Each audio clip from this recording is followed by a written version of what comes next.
अस्सलाम वालेकुम। दुनिया व्लॉग के साथ मैं हूं अंजुम फारूक। आज एक अहम इशू के ऊपर आपसे बात करनी है जिसका ताल्लुक मेरे, आपके और हमारी आइंदा नस्लों के साथ जुड़ा हुआ है।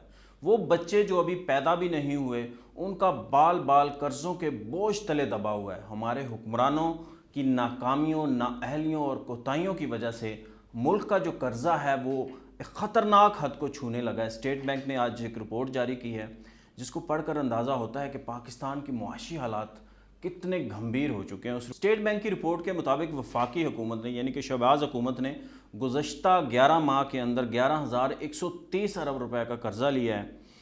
गुज़श्ता साल मई के अंदर, मई 2022 में ये कर्ज़ा 44,644 अरब रुपए था, जो कि अब मजमूई कर्ज़ा जो है हमारा बढ़ के 58,962 अरब रुपये हो चुका है। वफाकी हुकूमत ने यौमिया 33 अरब और 90 करोड़ रुपया कर्ज़ा लिया है। शहबाज हुकूमत ने हर घंटे के अंदर 1 अरब 40 करोड़ 85 लाख रुपए का कर्ज़ा ऐड किया है। अंदरूनी कर्ज़ों का जो हुजम है वो 29,000 अरब से बढ़ के 37,000 अरब हो चुका है, जबकि बैरूनी कर्ज़ों का हुजम जो है 15,500 अरब से बढ़कर 22,000 पे चला गया है, 22,000 अरब के ऊपर। ये सिचुएशन कितनी गंभीर है आप ये ख़ुद अंदाज़ा लगाएं। जो हमारा जीडीपी का हुजम है वो इस वक्त 84,000 अरब है, और वो भी इस साल, पिछले साल जो है ना, उसके अंदर तकरीबन 15,000 अरब रुपये ऐड हुआ है, वरना तो जो है ना वो बहुत नीचे था और उसका हमारा तकरीबन 80% से ऊपर हमारे कर्ज़ों का बोझ चला गया था।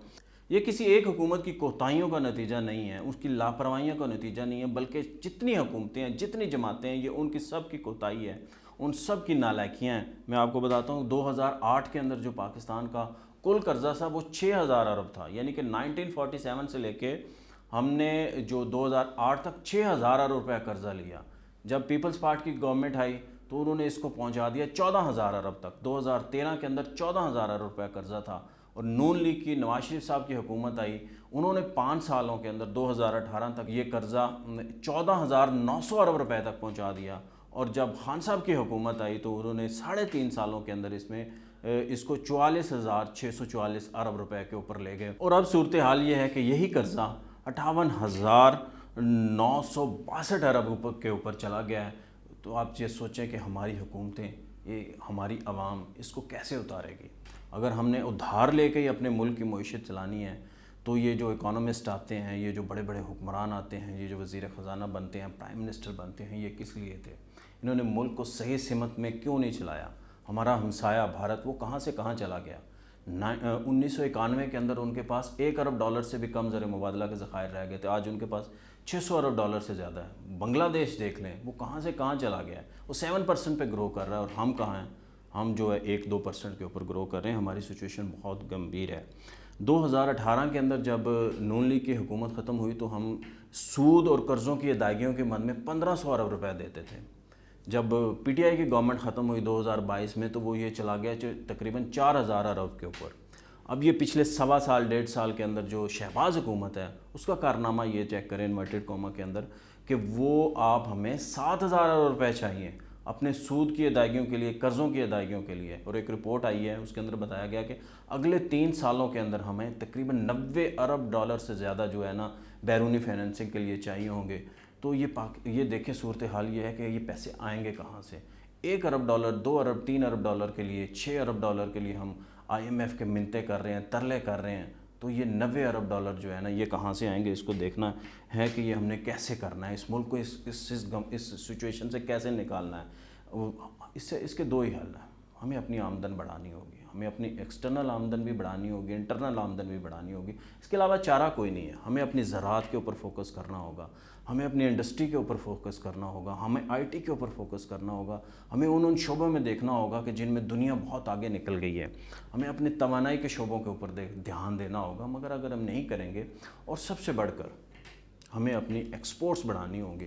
जब तक हम एक्सपोर्ट नहीं बढ़ाएंगे तो हम मुल्क जो है ना, हम ये कर्ज़ों के गर्दाब से नहीं निकल सकते, क्योंकि हमें पुराने कर्ज़ों की किस्तें देने के लिए, उसकी सूद की अदायगी के लिए हमें फिर कर्ज़ा लेना पड़ता है। हमें फिर मुल्क को चलाने के लिए हमें अपनी जो इम्पोर्ट्स हैं उनके लिए कर्ज़ा लेना पड़ता है। तो ये सूरत हाल बिल्कुल नहीं है। इसमें कोई शक नहीं है कि जो रुपया डिवैल्यू हुआ है ये उसके अंदर उसका भी फैक्टर है। रुपया बहुत डिवैल्यू हुआ है। पिछले साल 22% हुआ था, فسکل ایئر کے اندر اس سال جو ہے 28% ڈیویلیو ہوا، اس کی وجہ سے یہ قرضے ایڈ ہوئے ہیں. شاید یہ ڈالرز کی مد میں اتنے نہ ہوں، مگر ظاہر ہے جب ہمارا روپیہ کہیں سے 185 سے جب 285 پہ چلا جائے گا تو پھر ایسی ہی سچویشن ہوگی نا. اور دوسرا بڑا اہم نقطہ ہے وہ یہ ہے کہ نواز شریف صاحب کو جو بری ہوئے تھے لاہور کے جوہر ٹاؤن اراضی کیس کے اندر، اس کا آج تفصیلی فیصلہ جاری کیا ہے، ریٹن فیصلہ جاری ہوا ہے. اس کے اندر جج صاحب لکھتے ہیں کہ ریکارڈ سے پتہ چلتا ہے کہ نواز شریف کو سیاسی انتقام کا نشانہ بنایا گیا. عدالت 3 بار منتخب ہونے والے وزیر اعظم نواز شریف کو بری کرنے کا حکم دیتی ہے. نواز شریف کو اشتہاری قرار دینے کی کارروائی قانون کے مطابق نہیں ہے. سابق حکومت نے نیب کو نواز شریف کا مستقبل تباہ کرنے کے لیے ریفرنس بنایا. اسپیشل پراسیکیوٹر نے کہا کہ نئی نیب ترمیم کے مطابق نواز شریف کے خلاف کوئی کارروائی نہیں ہو سکتی. ٹھیک ہے، یہ کیس 35-40 سال پرانا تھا. اس کے اندر جو ہے نا بہت سارے لوگوں کو ٹرائل کیا گیا. کچھ لوگ اس کے اندر جو ہے قید کے اندر گئے. میر شکیل الرحمان صاحب اس کے لیے قید کے اندر رہے. مگر سوال یہ ہے کہ جج صاحب کو اتنا سیاسی لائنیں نہیں لکھنی چاہیے تھی. جج صاحب کو یہ بالکل ویسے ہی ہے جیسے جسٹس کھوسا نے نواز شریف کے لیے سسیلین مافیا اور پتہ نہیں کیا کیا الفاظ لکھے تھے، جو شعر لکھا تھا تو اس کی جگ ہنسائی ہوئی تھی. تو یہ اسی طرح ہی ہے، بالکل اسی طرح ہی ہے. ان کو یہ ٹھیک ہے اگر نواز شریف پہ کچھ ثابت نہیں ہوا تھا تو وہ لکھتے بھائی کوئی چیز ثابت نہیں ہوئی، ٹھیک ہے، یہ سب الزامات غلط تھے. مگر ان کا مستقبل تباہ کرنا اور سابقہ حکومت نے کرنا، یہ کوئی اچھی روایت نہیں ہے. ججز کو یہ چیزیں زیب نہیں دیتی. ججز کا کام جو ہے نا وہ فیصلہ دینا ہے. وہ پھر فیصلہ پڑھ کے خود ہی انٹرپریٹیشن کر لیتے ہیں. پھر اس کے لیے ترجمان ہیں، مریم اورنگزیب ہیں، باقی لوگ ہیں، تو وہ خود ہی اس کو کر لیتے ہیں. ججز کو ایسی لائنیں نہیں لکھنی چاہیے تھی. مجھے دیجیے اجازت. اللہ حافظ.